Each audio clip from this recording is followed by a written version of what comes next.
This is Darius from therabbitpad.com, and in this video, I'm going to show you how to use checklists in Google Docs. Please make sure you click that subscribe button and that notification bell so that you can be notified when I publish videos in the future. Here on the screen, I have a grocery list, and suppose I want to create a checklist. This is how you do that. You can either write out your list ahead of time or you can insert the check boxes first. But since I already have my list here, I'm just going to highlight everything that I want to have a checklist on and then go over here to the format menu, and you can either select the checklist by clicking on this icon here, or you can go to format, click bullets and numbering, and then click checklist.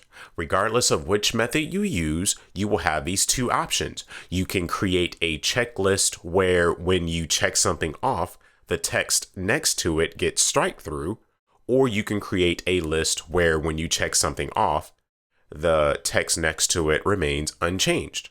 I'm going to select the strike through text, and when you do that, the bullet list of check boxes appears.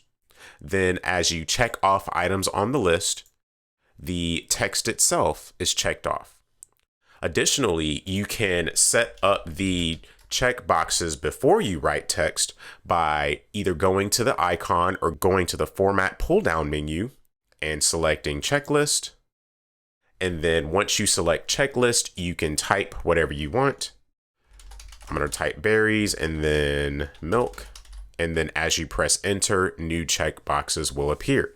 So this is how you add check boxes in Google Docs. If you found this video helpful, please click that like button and subscribe to this channel to view more helpful tips in the future. Also, please be sure to visit my website at therabbitpad.com.